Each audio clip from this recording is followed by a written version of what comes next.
There's tremendous dissension and chaos in the DA's office because they have no case. I can confirm that from sources as well. It is total disarray. They're all super upset. It's an embarrassment and total disgrace what this Soros-backed prosecutor is trying to do for his own political gain and to persecute the 45th president of the United States. Not persecute, Kimberly. Prosecute. That's what the district attorney's office is trying to do. Alvin Bragg knows exactly what crimes Trump has committed. This is not a personal vendetta. This has nothing to do with politics. This is the law of the United States of America. And the idea that the people who, the lawyers who might be working on this case are upset and, they can't believe that Bragg will be wanting to try and indict a former president is simply the stuff of fantasy. I love how she uses sources. This is a Trump thing, isn't it? He's referred throughout his tenure as, who are these sources? And he hates it because he can't control it. He can't sue these people, or he can't fire these people, or he can't have these people ostracized or publicly humiliate these sources because invariably they are anonymous. And so he's been trying to convince the public over the years that anything that is connected to sources is untrue and not based in fact. And of course, journalism and legal services for hundreds of years have relied on sources to tip them off and to provide information that could help bring a crime to a conclusion. And so here we are with Kimberly Guilfoyle doing her best as a surrogate of Donald Trump, going out there, making a public statement. And this is what Trump's doing. He's asking all of his people, you've got Rudy Giuliani doing it, you've got Jesse Waters on Fox doing it, all saying the similar stuff to give the impression that the whole country is flabbergasted that this particular office is seeking to bring an indictment against Donald Trump. And that's actually not what's happening in the country. I mean, Trump also called for protests, you may remember. He said, you must protest this. He said it last Saturday when he announced that he was going to be arrested. Well, the protests have not materialized. There was like 15 people outside Trump Tower and another 12 people outside the Manhattan DA's office. That is not the mass protest. That is not, the whole country getting behind Donald Trump. His base is shrinking. His support is diminishing. And he's not happy about it. And you to look at Truth Social and see the stream of consciousness tweets or truths that he's posting. He is increasingly angry. He is now using very explicit language, calling out Alvin Bragg by name, making very specific allegations against Alvin Bragg, not realizing that, you can't say things like this without consequences.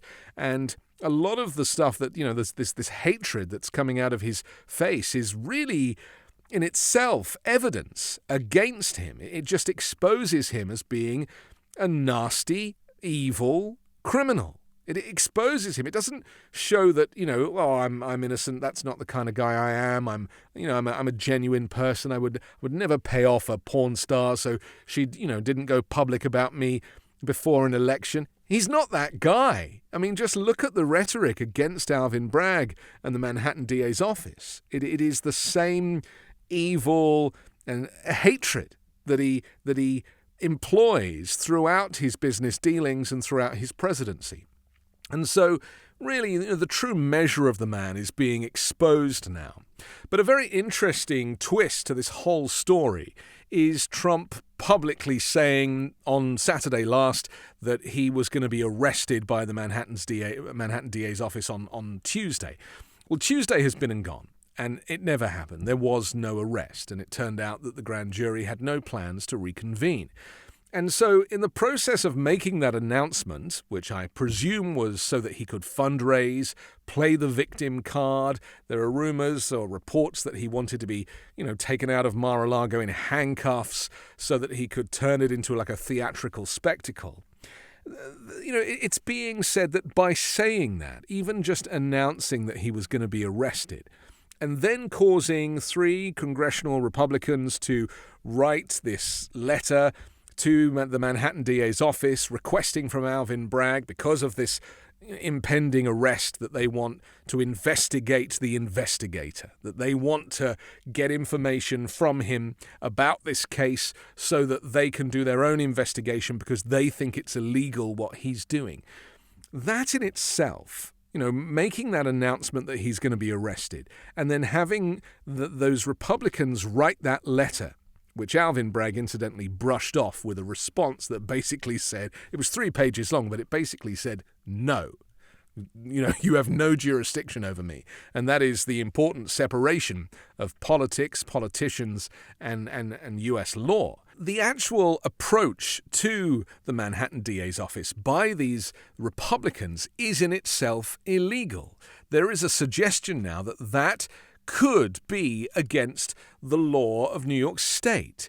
And they didn't realize that. Trump clearly didn't realize that. And so there could be a whole new crime now, which is where these congressional Republicans have tried to interfere with an ongoing case, instigated, once again, by Donald Trump, just saying anything to try and get support and get out of this. He is backed up against a wall. There are now potentially more crimes to indict him for, and more investigations.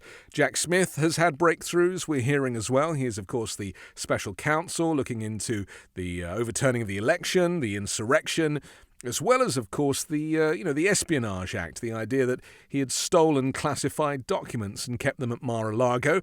We're even hearing now that his lawyer is having to give evidence, against his own client in this case. So really this house of cards is collapsing in on Donald Trump. Now, I say this with no relish. I care enormously about the United States having a balanced political system, a left and a right, hopefully something in between, having healthy opposition, having healthy debate, and operating a functioning democracy. That's what I care about. What I care not for is a dictator, an autocrat, somebody who thinks they are above the law, seeking to be the kind of de facto leader of a Republican Party in this case, and caring not for standards or for process or protocol, but just wanting to be this kind of authority figure who is king of the country. That would ultimately be his dream, to reign forever. Well, it seems that Donald Trump's reign is about to be cut much shorter than he would have hoped. I'm Anthony Davis. You can hear me every day on the 5 Minute News podcast and on Sundays with an hour-long interview show called The Weekend Show with Midas Touch.